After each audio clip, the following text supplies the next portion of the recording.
Okay, I guess that's my signal to go. So hi, everybody. Thank you guys so much for coming to my presentation. This is Radical OER, redefining OER as radical, or let us roar. My name is Jeanne Kambara. I am the OER publishing librarian at the University of Delaware. I use they, them pronouns, and I thought we could do something a little bit fun to kick things off. Could everyone drop their favorite emoji in the chat? This is a way to get us kind of started.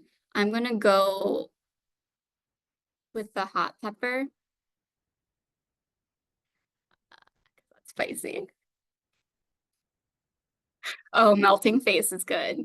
Yes. Cat laughing, yes. Oh, handshake, that's so sweet. But yeah, feel free to keep that up and throughout. I appreciate that. But as you guys might have been able to guess from this presentation title, I'm going to be discussing topics of anti-capitalism, anti-racism, and feminism. So if those topics, maybe aren't for you, that's okay. Perhaps this just isn't the presentation for you at this time.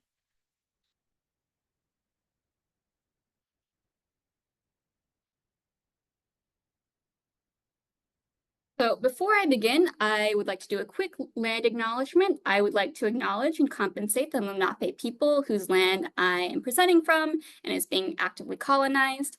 I would also like to acknowledge and compensate the people of Palestine whose land is being colonized through American funding. As part of my land acknowledgement, I will be compensating both these groups directly through the funds on the screen. So first things first, I had a little change of heart and switcheroo when I was doing this, making this presentation. I realized that I didn't actually like the term radical, but it made for a really good title. So I was like, okay, let's keep it because let us roar sounds nice. But I actually prefer the term de-radical. So I consider this a de-radical presentation. And often we frame feminist and anti-racist principles and, in general, social justice values as radical because they deviate from the norm. But for me, in reality, I think a lot of what we consider the norm is more radical if you consider it from a more leftist perspective or perspectives of other countries. Furthermore, radical, it kind of carries this undertone of something being extreme. It has this idea of like radicalizing somebody that's like quite cult-like. And so for that reason, I am going to put forward and be using the term de-radical throughout this presentation. So what do I mean by de-radical? For this presentation, I will be putting forward the idea that it is radical to accept the norm that expects students to endure unnecessary financial stress. It is de-radical to break away from that and replace that norm with an equitable norm that provides, accessible and stress-free education. So the library, for me, has always been an inherently de-radical space, right? Because we live in a very capitalist society, right? And within that society, the library has always been a place of free access to knowledge and also a place where people can freely exist without judgment for the most part. And for me, OER is really kind of an extension of that ethos. It's a way of bringing the library ethos into the classroom and making the campus like a part of our library. And so what this presentation sets out to do is to go through some de-radical theories and discuss what kind of practical applications we can practice in OER. I don't have all the answers, but I'm hoping that, together we can kind of think and change our perspectives and maybe come up with some cool ideas. The theories we will be discussing are as follows: defocusing costs, anti-capitalism theory, joy in the political as de-radical, anti-racism theory, and the feminine versus feminist workplace, intersectional feminism theory. Our first theory is defocusing costs, and this is going to be talking about anti-capitalism.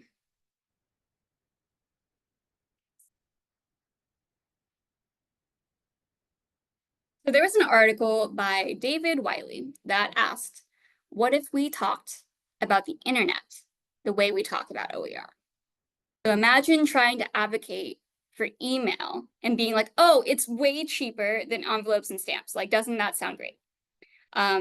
When really, email has like this greater potential and has had this greater impact on how we communicate. It's totally transformed how we communicate. In that same vein, imagine, being like, oh, YouTube, it's cheaper than DVDs. When in reality, again, YouTube has had this immense impact on our society, and YouTube is like much more important as this place for storing ideas and sharing ideas, and has encouraged so much like creative output. So for me, when we put this strong emphasis on OER and cost, it undersells the transformative value and the impact that OER can have on our campuses. For me, the transformative power that OER has to offer is that it gives students back the power to enjoy learning without financial stress, and it empowers faculty to create their own resources and move away from the corporate control of institutions like Barnes and Noble. So one way we can practice this and kind of move away from cost is to talk about the emotional impact that OER can have in transforming the classroom. So one way to do this would be, of course, to collect qualitative data that focus on mental health impact. So here are a couple examples of surveys that ask about the mental stress that purchasing course materials had on students. So one of them is actually from the University of Delaware, that's us. Another one is from Michigan State, and it basically asks, has the cost of materials, has it cost you mental stress? Does, searching for textbooks and things, does that annoy you? Does it stress you out? Those kind of more qualitative measurements. And so when you collect that data, it gives you a good comparison point to compare OER versus traditional materials, and you can have a better platform to advocate from this perspective of mental health instead of cost. And keep in mind, a lot of times we put a lot of emphasis on student surveys, but faculty surveys can be just as valuable, right? So faculty can have a much better understanding about student kind of engagement. So if they've been doing this course for several semesters, they can, if you survey them, they can tell you if students were more engaged with OER or less engaged with OER. So when you're thinking about these kind of qualitative measurements, don't forget to also consider faculty. So another alternative way to think about the importance and the impact of OER is as a way of maintaining an anti-capitalist campus. So more and more inclusive access, it's becoming more common, Barnes and Noble. And in inclusive access, it has its positives. It is cheaper. You do have it right away for students and all those things. But for me, there's this greater danger that it could lead to dependency upon Barnes and Noble. And this is the effect I call campus creep. So more and more, as we continue to be reliant upon Barnes and Noble and inclusive access, we might potentially be losing a lot of creativity in the classroom. So the inclusion and the promotion of OER offers an alternative to inclusive access that keeps the creative control in the hands of faculty and not in corporations like Barnes and Noble. And this is a perspective that I incorporate into my OER presentations whenever I am presenting to faculty. So our next theory is joy and politics as de-radical.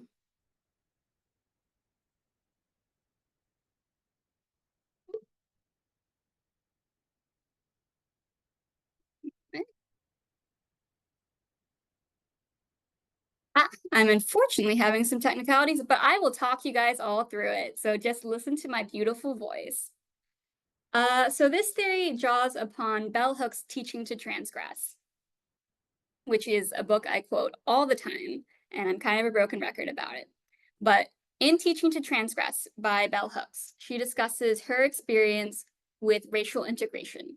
So Bell Hooks went to an all-Black school, and she described her, experience of attending an all-Black school. She basically called it sheer joy. She said, quote, "I loved being a student. I loved learning. To be changed by ideas was pure pleasure," end quote. And a lot of her love came from the fact that she had Black educators that were really mindful of the fact that that were really mindful of the fact that they wanted to educate their Black students on political perspectives. And then Brown v. Board happened. Bell Hooks went into an integrated right school. And for her, this really changed her perspective of school. She said, quote, "When we entered racist, desegregated white schools, we left a world where teachers believed that to educate Black children would rightly require a political commitment. For Black children, education was no longer about the practice of freedom. Realizing this, I lost my love of school," end quote. So as a result of Brown v. Board, Black students integrated into white schools, and thousands of Black teachers were basically fired and expunged from the American education system. This is something we're still feeling the effects of 70 years later. So before Brown v. Board, 30 to 50% of educators were Black. And then today, only 7% of educators are Black. So the Brown v. Board kind of created this huge expulsion of Black educators from the American education system. So kind of using Bell Hooks as a framework, we can understand that, apolitical and sterilized education is really a standard of white supremacy. That's our radical. Therefore, we can be de-radical by reincorporating politics and joy into our classroom. So how can we put this theory into practice? So one of the ways OER encourages joy is through the flexibility of materials that it offers. So at first, you might have faculty who want to do, a one-to-one exchange. They have a textbook, they want to replace it with another OER textbook. That's not always available. However, they could replace that textbook or book with a documentary, with a series of articles, with a podcast or whatever. And, this wouldn't be a downgrade and shouldn't be seen as a downgrade if it increases student engagement, if it frees students from financial stress, and if it ultimately increases joy in the classroom. So another example of increasing joy is inviting students into the creation process. So on screen, these are all the student contributors from one of the courses we had here. It was the fall 2020 English course, Intro to Professional Writing. So for this course, we had a faculty member who created an original OER textbook, and she invited her students into the creation process. And so they took part in creating the OER, and she contributed them all. And by all accounts, they had a really great time doing this. And for me, this is also one of the examples of how OER can be so transformative and encourage such creative innovation in teaching. And so the image you would have been seeing is an example of a screenshot of our application process for authoring grants. But you can look at the quote instead, and it says the same thing. So to be anti-racist means we have to actively encourage critical perspectives. So at the University of Delaware, we offer authoring grants to support authors who want to create their own resource. One grant requirement is that applicants have to incorporate DEI, or they have to say how they're going to incorporate DEI. And we've had, pretty good success with this so far. If you're writing a medical resource, you can talk about the white male medical bias. If you're writing a coding textbook, you can write about accessibility. If you're writing a fashion textbook, you could write about labor exploitation in the fashion industry. We believe that there's always a DEI angle, and OER spaces should actively encourage this incorporation into the materials that we create. and we steward. And so this is a standard that we set at UD.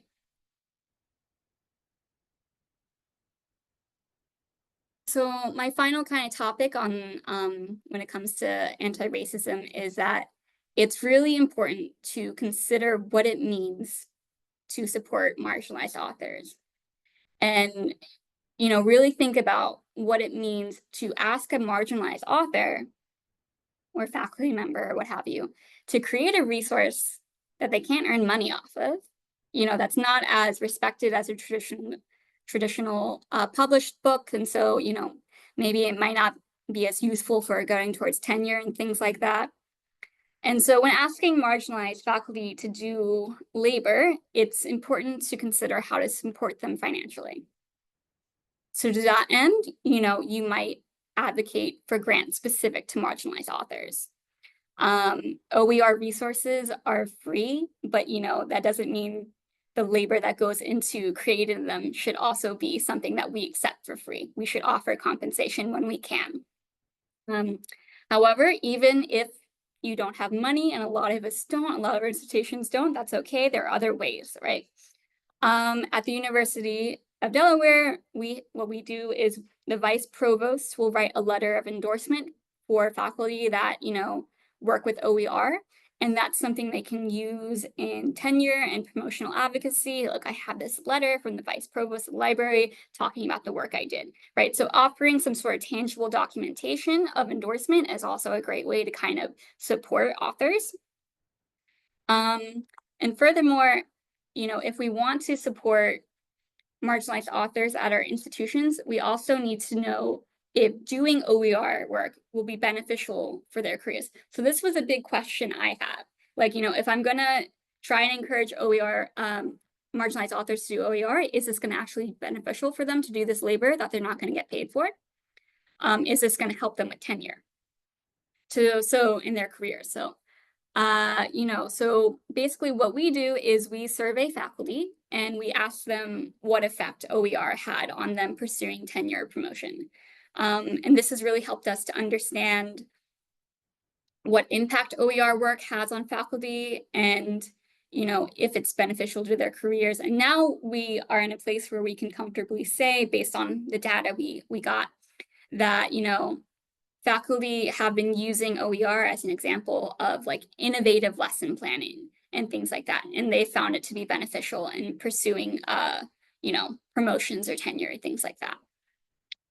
And so the last thing I want to talk about is thoroughly educating on remixing practices.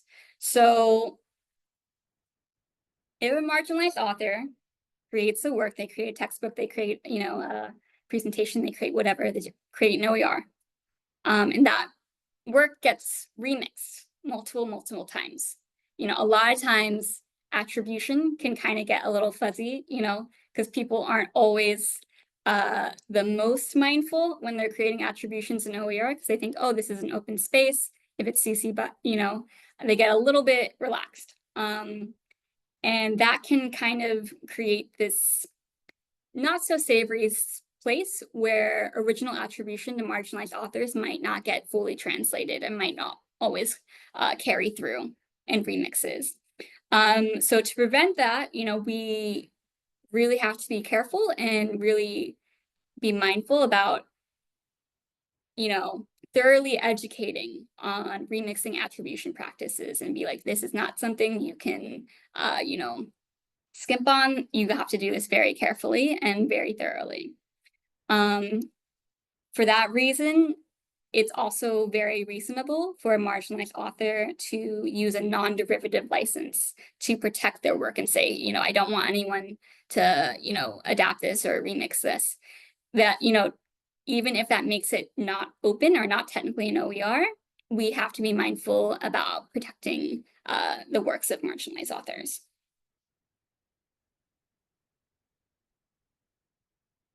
So our final theory is the feminine versus feminist workplace. So in Bad Feminist Librarians, Theories and Strategies for OER Librarianship, authors authors Jessica Dye, who I know, by the way, and she's great, and Lindsay Carpe critique the neoliberal mindset of doing less with more. We all hate that. Yes, she is great.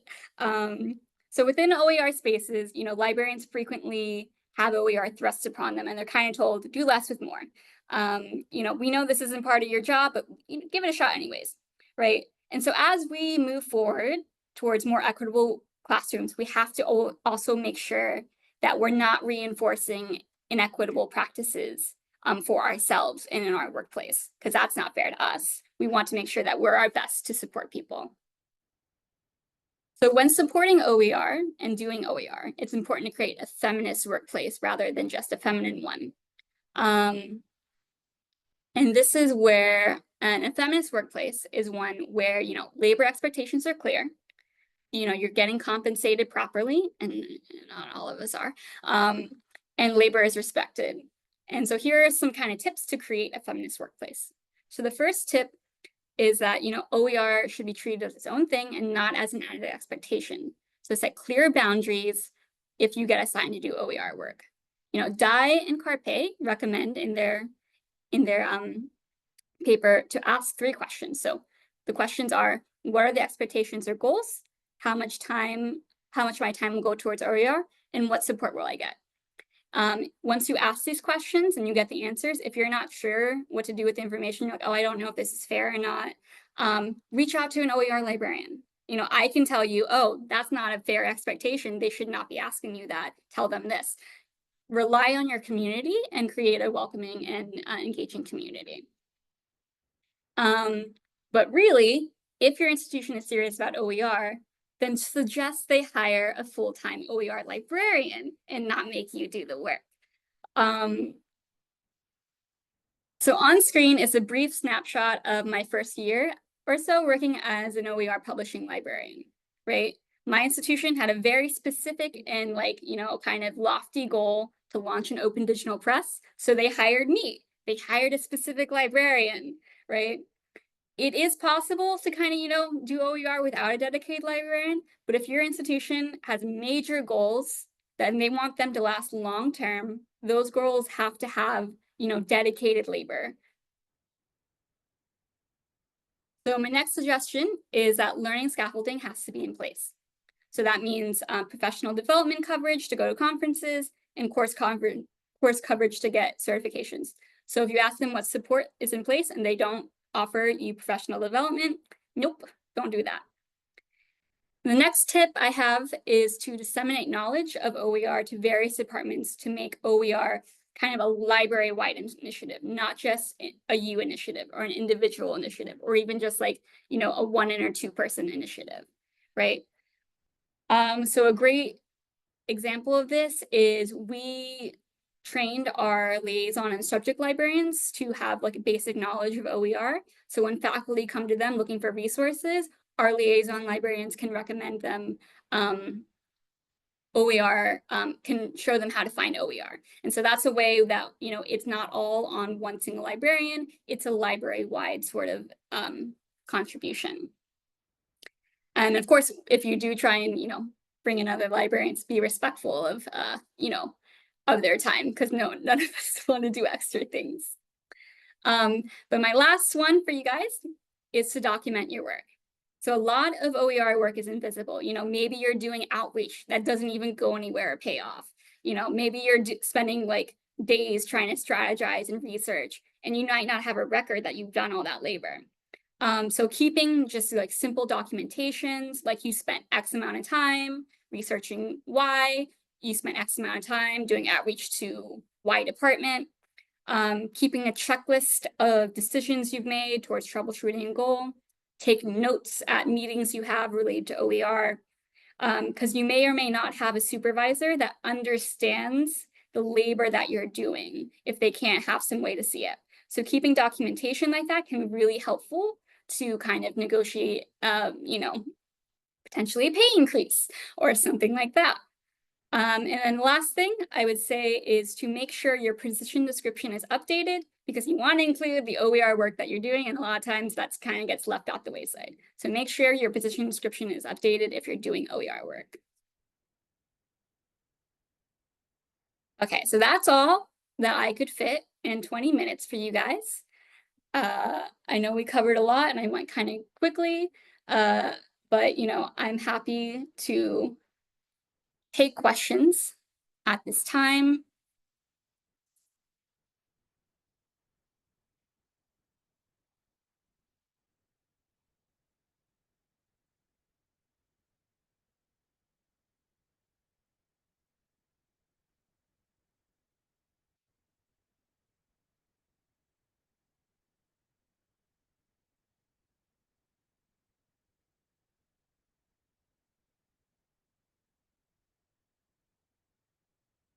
Thank you. Appreciate the feedback from everyone. I hope everyone has a great time with the rest of the conference. Thank you all for coming.